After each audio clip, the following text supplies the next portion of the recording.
Welcome back to the channel, everyone. It is another crazy day in the soap universe, and we are here to break it all down for you. Grab a coffee or whatever you need because we have a massive update to dig into right now. The drama never stops, and honestly, we wouldn't want it any other way. Let's just jump right into the madness.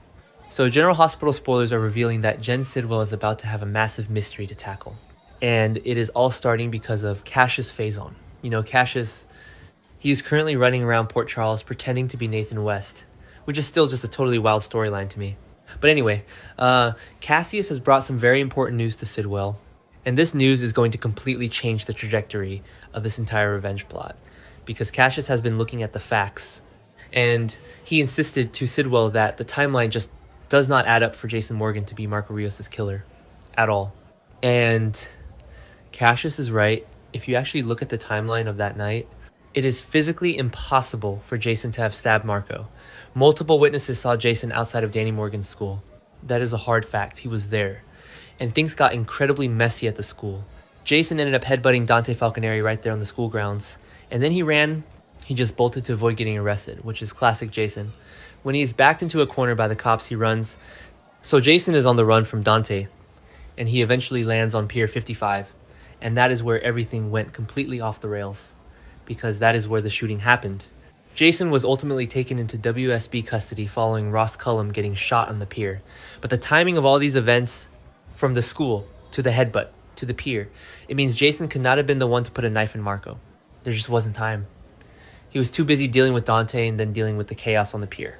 And we as the viewers know the real truth about Jason anyway. Jason is covering for Rocco Falconeri. Rocco is the one who actually shot Ross Cullum, because Rocco was trying to protect people. And now Jason is sitting in WSB custody, taking the fall for a teenager, which is so noble, but also so frustrating. Because Danny Morgan is out here thinking Sidwell is the source of all of Jason's problems. Danny is trying to join Sonny's mob to get revenge for Jason, but that is not what matters here. The point is, Jason didn't kill Marco, and Cassius just proved it to Sidwell. So Cassius lays out this timeline, and he tells Sidwell a very hard truth. Cassius says that if Sonny Corinthos was truly behind Marco's demise, then Sonny must have had someone other than Jason carry out the hit, because Jason was occupied. And this is where things get really dangerous, because Sidwell is pretty much fixated on Sonny's guilt at the moment. He is completely obsessed. He cannot let go of the idea that Sonny ordered the murder of his son. But here is the crazy part. Sonny is completely innocent. Sonny had absolutely nothing to do with Marco dying. He didn't order a hit. He didn't lift a finger, because Ross Cullum was actually responsible for stabbing Marco himself. Cullum is the real killer. Cullum murdered Marco, and Cullum is currently running around blackmailing Britt Westbourne for her medication, while also trying to figure out who shot him on the pier. Cullum is a walking disaster zone, and he is the actual murderer, but Sidwell doesn't know that. And honestly, I don't think Sidwell wants to know that right now. Sidwell is grieving. He is an angry, vengeful father, and his brain has latched onto Sonny Corinthos as the ultimate villain. Because Sonny is a mob boss, it makes sense in Sidwell's twisted mind. So Sidwell is presumably going to try and figure out who else Sonny might have had working for him. If Jason didn't do it, then who did? Who was the phantom hitman? Sidwell is going to start looking at everyone in Sonny's orbit. And that brings us to Ethan Lovett. Ethan is making his big comeback to Port Charles in the April 17 episode. And the timing of this could not possibly be worse or better, depending on how much drama you like. But for Ethan, it is terrible timing, because Ethan is walking right into a war zone. He has been gone for a while, but his roots in this town go so deep, and he is bringing a lot of baggage with him. It looks like Ethan will kick off his return stint by reuniting with his half-sister, Lulu Spencer. And Lulu really needs a friendly face right now. She is so stressed out. She is on edge trying to keep Rocco's shooting secret under wraps. She had to rush Rocco to the ER because his hand got infected. And Dante is breathing down her neck, asking questions about it. So seeing Ethan is going to be a nice moment for her. A little family reunion. But Ethan isn't just here to hold Lulu's hand. Ethan will eventually share scenes with Sonny as well. And that should bring a very intense conversation about their mutual problem, the Sidwell problem. Because Ethan has a massive grudge against Jen Sidwell. Sidwell nearly killed Ethan's mother, Holly Sutton. Sidwell put Holly in extreme danger, and Ethan does not forgive things like that. He is his father's son. when you mess with his family, you pay. So Ethan wants revenge. He wants to take Sidwell down just as much as Sonny does. Of course, Sidwell is a very paranoid man, and he has eyes everywhere. Sidwell may assume Ethan is feeling vengeful the absolute moment he learns that Holly's son is in town. Sidwell knows what he did to Holly. He knows her son would hate him. So Sidwell is going to be watching Ethan very closely, especially if he spies Ethan's interactions with Sonny, and even Christina Corinthos Davis, because Ethan is going to be checking in with Christina too. They have history. Christina used to have a huge crush on Ethan. He was so protective of her back in the day when she was dealing with her abusive boyfriend, Kiefer Bauer. So there are old feelings there, maybe some sparks. Ethan is going to be acting all chummy with the Corinthos clan. He is going to fit right in. Like, he never left. He is going to be spending time with Sonny and plotting. And Sidwell might see Ethan acting all chummy with the Corinthos clan and get very suspicious. Sidwell's brain is going to start connecting dots that do not actually exist. He is looking for a hitman. He sees a guy who hates him.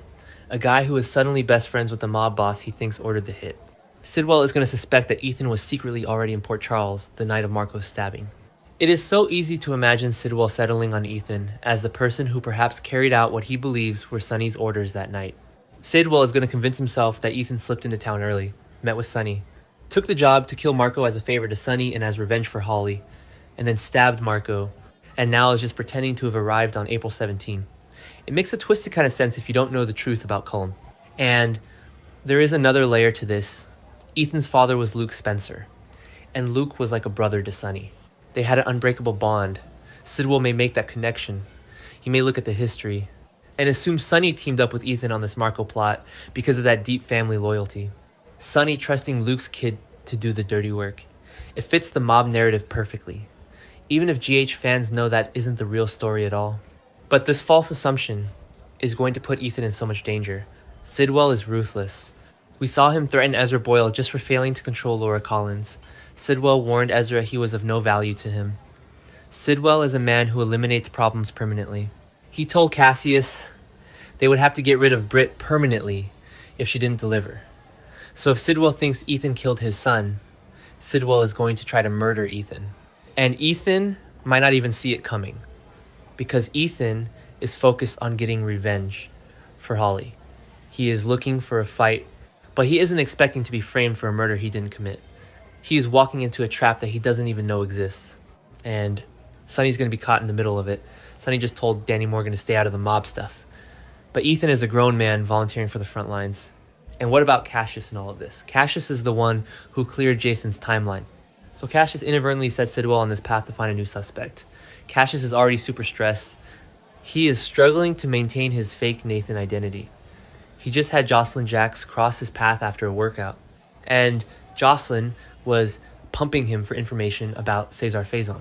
Cassius realized Jocelyn is a major problem and tried to shut her down, but he knows she is suspicious. So Cassius is panicking, and now he has to watch Sidwell target Ethan Lovett. Will Cassius try to stop Sidwell? Probably not. Cassius is all about self-preservation right now. He told Britt not to tell Sidwell that Cullum killed Marco, because Cullum controls Britt's meds. And if Sidwell kills Cullum, Britt dies.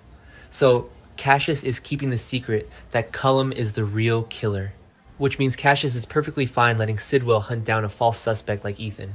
As long as he keeps the heat off of him and Britt, it is so messy. General Hospital spoilers say that Sidwell will inevitably learn the Cullum truth sooner or later. The truth always comes out, eventually. Sidwell is going to find out that his own partner, Ross Cullum, the guy involved in Cesar Faison's final project with him, is the one who actually stabbed Marco.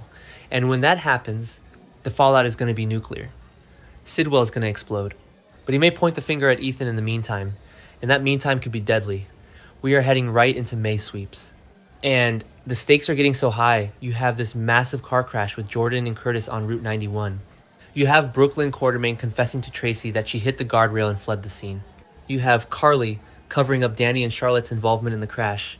It is just chaos everywhere in Port Charles. And right in the middle of this chaos, you have Ethan Lovett returning, thinking he is going to get some simple revenge for his mother. And instead, he is going to become the prime suspect of a grieving, terrifyingly calm, out-of-control father. Sidwell is not going to stop until he feels justice has been served for Marco.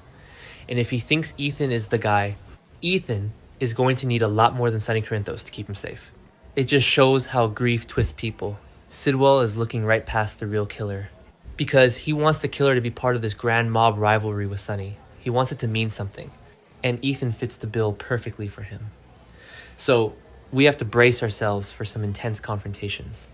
The April 17 episode is going to be a turning point. I cannot wait to see Ethan back on screen, but I am definitely worried for him. So yeah, that is the massive update for today. The timeline is cleared for Jason. Sonny is still in the crosshairs. Cullum is hiding in plain sight.